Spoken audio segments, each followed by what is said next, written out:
Hello, everybody. Hope you're doing well. I see a lot of you every week, but I seldom ever get to see all of you. So I thought I'd do a little short video here and share a couple things. Got a brutal truth that I want to share with you, and also a couple of important things coming up.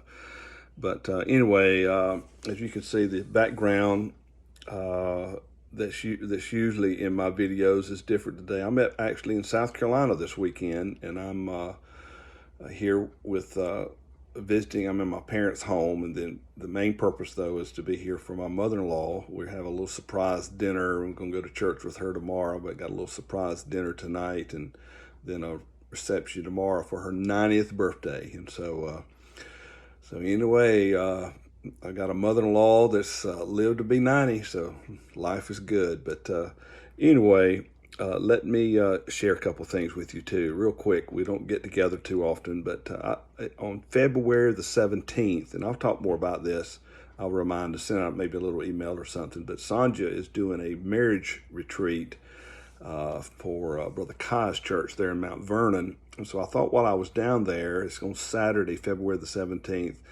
we'll get down and maybe have a dinner, early dinner, late lunch, about 3 o'clock, one of the restaurants. And so we'll be there, no pressure at all. But if any of you guys and gals are around that live within driving distance, or I don't care if you want to drive from northern Illinois, will be fine too. But it's nothing official. But we're just there, and I love hanging out with you guys, and you guys love hanging out with one another. It'd be just a little chance to have some fellowship. So I'll let you know what restaurant, and we'll be there about 3 o'clock, and we'll have dinner, and that's February the 17th. Love to, any of you want to show up.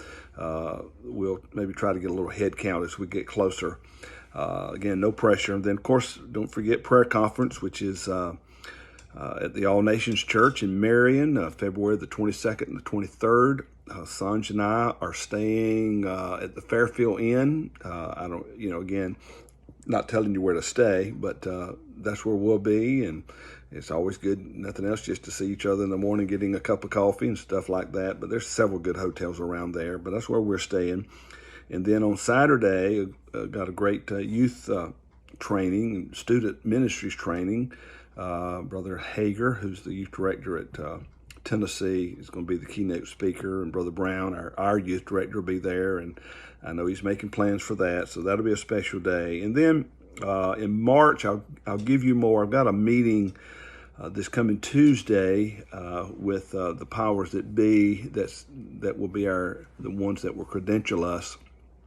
Christ Central University. But anyway, we'll be having community chaplains training, and it's March the 15th through the 16th.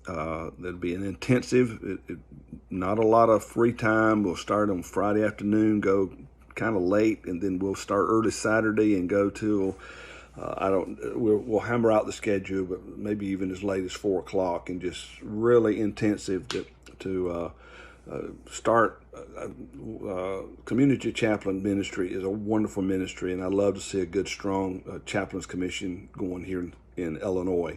So that's March the 15th through the 16th. More details are coming. I got to hammer out all the little details so that I can come up with the budget, to pay for it, and I want to keep the cost as low as I can. So me and Brother Jones, Jimmy Jones, is the contact person. He's the president of Christ Central, and he and I are doing a little arm wrestling. He'll do everything he can to help us, but I want to get that price down low so as many of us as possible. But March 16th through March 15 and 16. All right, here's the brutal truth I want to leave you with. It's Saturday. You're trying to get your ducks in a row for Sunday, and I know we should have had it done by Tuesday afternoon or whatever. But and I usually I was pretty prepared, but I don't know. It's always that Saturday push. It all comes together. At least for me, it all came together on Saturday. It's just like no matter how hard I studied and tried, and I might have to go to bed Friday night and got my sermon done. I get up on Saturday and I got to go back up. And you just, people used to ask me, when are you ready? They'd see me at church, you ready? And I said, I will be. And sometimes on the way up to the pulpit, I'm still got running things in my mind. But so I know a lot of you are probably like that as well, and so you're trying to get ready for today. But here's the brutal truth: for the most part, nobody in your community cares about you or your church. They don't care about God. We live in a godless culture, a godless society. They're not necessarily bad people, but they're caring about the cares of this life. The seed is in the parable of the sower. The cares of life, the seed is gone. Our country is adrift right now in many ways, and so they don't care about your church. They don't care about you. They don't care about God. And your whole life can get consumed and get focused on that church, and it really matters to you. Tomorrow matters to you. Your sermon matters to you, and I get it, and it does matter, but it doesn't matter to the people that you're trying to help. And sometimes even our church people, it doesn't really matter a lot to them. We saw that with the lack of commitment coming back from COVID in a lot of ways, and people that just, I'll just stay home in my pajamas, and there's no sense in put myself through all the trouble. It's not that essential, and they don't care. But here's the one thing they do care about. They care about people who care about them. They care about people who care about them. And if in their mind that people don't go to church to go to church, and I'm convinced that a lot of people don't go to church even for God, unless it's guilt. They're motivated by guilt. But people go to church because of you, because of me, because of people in that church that they love. They'll go to church because of mom. They'll go to church because there's somebody there that cares about them. They care about people that care about them. And so in your preaching, in your ministry, in your life, let it be obvious to them. Now, preach the truth. Preach about hell if that's what is the most urgent thing that needs to be done, but don't preach like you want them to go there. We've heard that little line, but it's so true. Preach the truth, but always grounded in the fact that I care about you. I am fighting for you. I am rooting for you. I want your lives to be better, and connect to everything you ask them to do. When you talk to them about tithing, giving 10% of their income, wow, that's a big commitment, Pastor. Well, I promise you, you will be a better person when you learn to discipline yourself, and you can begin to give God 10%. Think of what that does to you. It narrows your focus. And then I want you to start giving yourself 10%, because I want you to save and plan and be prepared for life, and it'll just follow all the way down. Their whole life aligns itself with being faithful to God's standards. So anything you do, connect it to, I am fighting for you. This is because I love and care for you.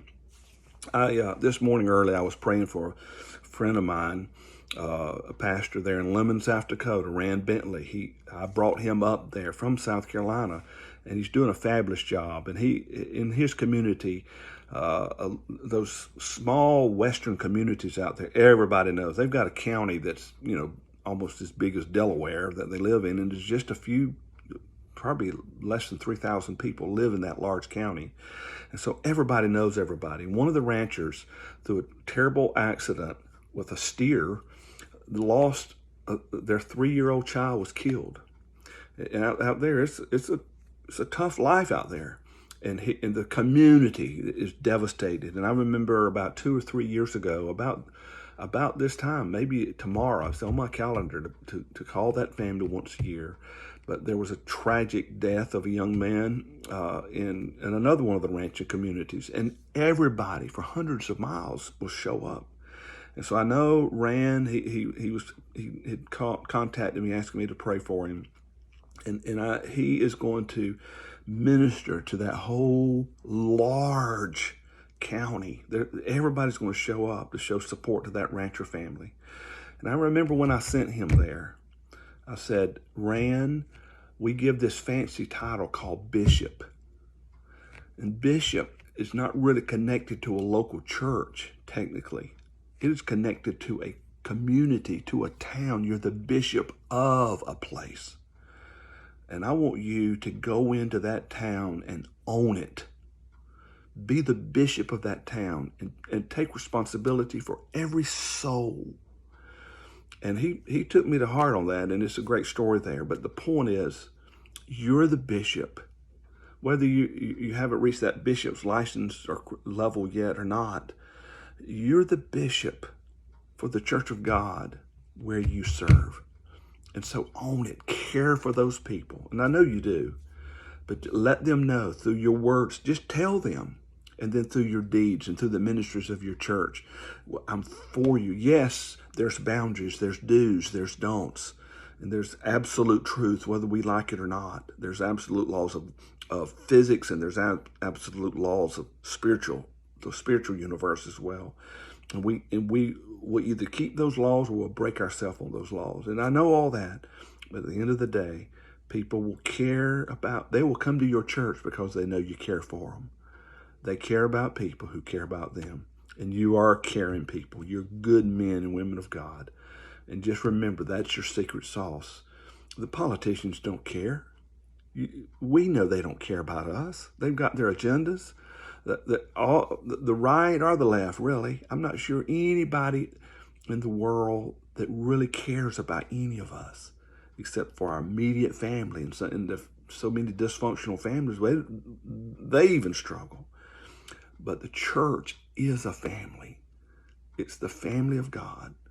And we care. We care for one another. By this shall all men know we're his disciples, that we love one another and we care about the souls. It really matters to us whether people go to heaven or hell. And so that's your secret sauce. Be the bishop. Be a bishop that cares. And God will honor you. Love and honor you, all of you guys and gals, and thank you for what you're doing. Pray for us. We'll be leaving out tomorrow afternoon, spending the night on the road somewhere between here and Illinois. And we'll be back in the saddle on Monday afternoon, being glad to be back in Bethaldo. God bless you. Have a great weekend. We'll see you around the bend, and let's keep running to win for the gospel's sake.